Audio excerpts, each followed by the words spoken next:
Ya, ini salah satu warisan budaya Aceh.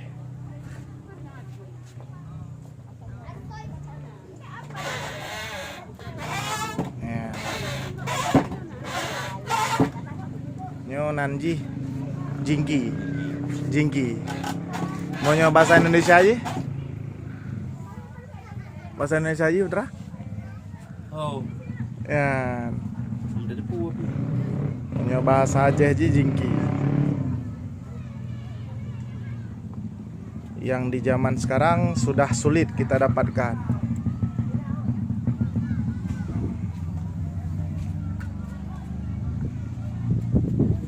Ini kegunaannya untuk